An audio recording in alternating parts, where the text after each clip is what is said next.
ಇನ್ನು ಬೆಂಗಳೂರಲ್ಲಿ ಯುವತಿಗೆ ಲೈಂಗಿಕ ಕಿರುಕುಳ ಕೊಟ್ಟಂತಹ ಪ್ರಕರಣಕ್ಕೆ ಸಂಬಂಧಪಟ್ಟಂತೆ ಕೇರಳದಲ್ಲಿ ಆರೋಪಿಯನ್ನ ಬಂಧಿಸಲಾಗಿದೆ. ಆರೋಪಿ ಸಂತೋಷ್ನನ್ನ ಖಾಕಿ ಪಡೆ ಬಂಧಿಸಿದೆ. ಬಂಧಿತ ಆರೋಪಿಗೆ ವೈದ್ಯಕೀಯ ತಪಾಸಣೆ ನಡೆಸಲಾಗಿದ್ದು ಸಂಜಯ್ ಗಾಂಧಿ ಆಸ್ಪತ್ರೆಗೆ ಪೊಲೀಸರು ಕರೆದೊಯ್ದಿದ್ದಾರೆ. ನ್ಯಾಯಾಧೀಶರ ಮುಂದೆ ಹಾಜರುಪಡಿಸಲಿದ್ದಾರೆ ಪೊಲೀಸರು. ರಸ್ತೆಯಲ್ಲೇ ಯುವತಿ ಮೇಲೆ ಆರೋಪಿ ಸಂತೋಷ್ ಎರಗಿದ್ದ. ಏಪ್ರಿಲ್ 3ಕ್ಕೆ ನಡೆದಂತಹ ಘಟನೆ ಇದು. ಮುಂಜಾನೆ 1:52ರ ಸುಮಾರಿಗೆ ಅಸಭ್ಯವಾಗಿ ವರ್ತಿಸಿದ್ದ. ತನ್ನ ಸ್ನೇಹಿತ ಜೊತೆ ನಡ್ಕೊಂಡು ಬರ್ತಾ ಇದ್ದಂತಹ ಯುವತಿಗೆ ಆತ ಕಿರುಕುಳ ಕೊಟ್ಟಿದ್ದ. ಹಿಂಬದಿಯಿಂದ ಬಂದು ಲೈಂಗಿಕ ದೌರ್ಜನ್ಯ ಎಸಗಿ ಪರಾರಿಯಾಗಿದ್ದ.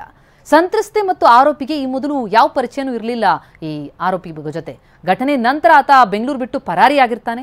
ಕೇರಳದಲ್ಲಿ ಪತ್ತೆಯಾಗಿದ್ದಾನೆ. ಆರೋಪಿ ಪತ್ತೆಗೆ ಅಂತ 2 ಪ್ರತ್ಯೇಕ ತಂಡವನ್ನ ಡಿಸಿಪಿ ಸಾರಾ ಫಾತಿಮಾ ಅವರು ರಚನೆ ಮಾಡಿದ್ರು. ಪೊಲೀಸ್ ತಂಡಗಳು ಹೊರ ರಾಜ್ಯದಲ್ಲಿ ಆರೋಪಿಗಾಗಿ ಹುಡುಕಾಡ್ತಾರೆ. ಘಟನೆ ಬಳಿಕ ಸ್ಥಳೀಯ ನಿವಾಸಿ ಲೋಕೇಶ್ ಗೌಡ ಎನ್ನುವರು ದೂರು ಕೂಡ ಕೊಟ್ಟಿದ್ರು. ನಂತರ ಸಿಕ್ಕಂತಹ ಸಿಸಿಟಿವಿ ದೃಶ್ಯ ಸಮೇತ ಪೊಲೀಸರಿಗೆ ದೂರು ಕೊಟ್ಟಿರ್ತಾರೆ ಲೋಕೇಶ್ ಗೌಡ ಅವರ. ದೂರನ್ನ ಆಧರಿಸಿ ಈ ಕಾಮುಕನನ್ನ ಈಗ ಸೆರೆ ಹಿಡಿಯಲಾಗಿದೆ. ನನ್ನ ಬಿಸ್ನೆಸ್ಗೆ GST ನೋಟಿಸ್ ಬಂದಿದೆ, ಏನ್ ಮಾಡ್ಬೇಕು ಅಂತ ಗೊತ್ತಾಗ್ತಿಲ್ಲ. ಇಮಿಡಿಯೇಟ್ಲಿ ಒಬ್ಬ GST ಎಕ್ಸ್ಪರ್ಟ್ ಹತ್ರ ಮಾತಾಡು. ಎಲ್ಲಿ ಹುಡುಕೋದು?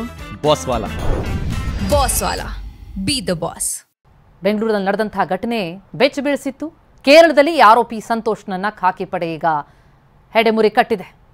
ಬಂಧಿತ ಆರೋಪಿಗೆ ವೈದ್ಯಕೀಯ ತಪಾಸಣೆಗೆ ಕರೆದೊಯ್ಯಲಾಗಿದೆ. ಸಂಜಯ್ ಗಾಂಧಿ ಆಸ್ಪತ್ರೆಗೆ ಪೊಲೀಸರು ಈ ಬೀದಿ ಕಾಮುಕನನ್ನ ಕರ್ಕೊಂಡು ಹೋಗಿದ್ದಾರೆ. ನ್ಯಾಯಾಧೀಶರ ಮುಂದೆ ಪೊಲೀಸರು ಹಾಜರುಪಡಿಸ್ತಾರೆ. ಲೈಂಗಿಕ ದೌರ್ಜನ್ಯ ಎಸಗಿದ್ದಂತಹ ಯುವತಿಗೆ ಕಿರುಕುಳ ಕೊಟ್ಟಂತಹ ಈ ಕೇಸ್ಗೆ ಸಂಬಂಧಪಟ್ಟಂತೆ ಆರೋಪಿ ಅರೆಸ್ಟ್.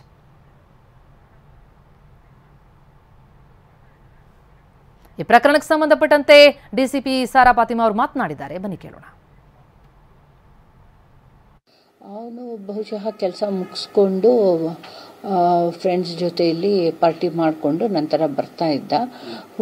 ಹುಡುಗಿರು PGಯಿಂದ ರಾತ್ರಿ ಟೀ ಕುಡಿಯೋದಕ್ಕೆ ಅಂತ ಹೊರಗಡೆ ಹೋಗಿದ್ರು. ಇರಲಿಲ್ಲ. ಅವನು ಬಹುಶಃ ಕೆಲಸ ಮುಗಿಸ್ಕೊಂಡು ಫ್ರೆಂಡ್ಸ್ ಜೊತೆಯಲ್ಲಿ ಪಾರ್ಟಿ ಮಾಡಿಕೊಂಡು ನಂತರ ಬರ್ತಾ ಇದ್ದ. ಹುಡುಗಿರು PGಯಿಂದ ರಾತ್ರಿ ಟೀ ಕುಡಿಯೋದಕ್ಕೆ ಅಂತ ಹೊರಗಡೆ ಹೋಗಿದ್ರು. ಇರಲಿಲ್ಲ. ಅವನು ಬಹುಶಃ ಕೆಲಸ ಮುಗಿಸ್ಕೊಂಡು ಫ್ರೆಂಡ್ಸ್ ಜೊತೆ ಹೂವರ್ ದ ವಿಕ್ಟಿಮ್ಸ್ ಇಬ್ಬರು ಹುಡುಗಿರಿದ್ರು.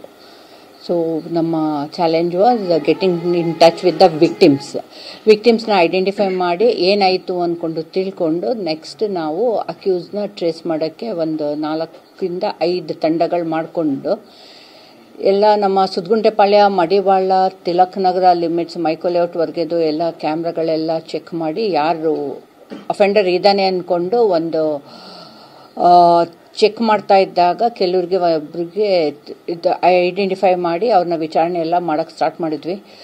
ನಂತರದಲ್ಲಿ ಯಾವಾಗ ನಾವು ಇದೇ ಪರ್ಟಿಕ್ಯುಲರ್ ಇರಬಹುದು ಅಂದ್ಕೊಂಡು ಸಸ್ಪೆಕ್ಟ್ಗೆ ಬರೋಷ್ಟರಲ್ಲಿ ಅವನದೆಲ್ಲ ಮಾಹಿತಿ ಸ್ವಲ್ಪ ಲೀಕ್ ಆಗಿ ಅವನು ನಮ್ಮ ಕರ್ನಾಟಕ ಬಾರ್ಡರ್ಸ್ ಬಿಟ್ಬಿಟ್ಟು ಪಕ್ಕದ ಸ್ಟೇಟ್ಗೆ ಹೊರಟೋಗಿದ್ದ. ನಂತರ ಅಲ್ಲಿಂದ he was on run.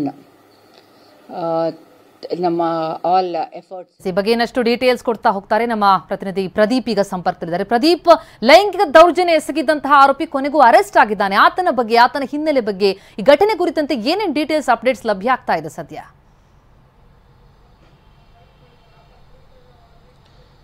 Pratima, April 3ರ ತಡರಾತ್ರಿ ನಡೆದಂತಹ ಒಂದು ಘಟನೆ ಏನಿದೆ, ಈ ಘಟನೆ ಆದ 2 ದಿನದ ನಂತರ ಆ ಒಂದು ವಿಡಿಯೋ ವೈರಲ್ ಆಗುತ್ತೆ. ಈ ವಿಡಿಯೋ ವೈರಲ್ ಆದ ತಕ್ಷಣ ಪೊಲೀಸರು ಸಹ ಆತನ ಹುಡುಕಾಟವನ್ನು ಶುರು ಮಾಡ್ತಾರೆ. ಆದರೆ ಈ ವೇಳೆಗೆ ತನ್ನ ಹುಡುಕಾಟವನ್ನು ತಿಳ್ಕೊಂಡಂತಹ ಆರೋಪಿ ಸಂತೋಷ್ ಡ್ಯಾನಿಯಲ್ ಹೇಳಿದ್ದಾನೆ, ಈತ ಬೆಂಗಳೂರನ್ನ ಬಿಟ್ಟು ಎಸ್ಕೇಪ್ ಆಗೋಕ್ಕೆ ಶುರು ಮಾಡ್ತಾನೆ.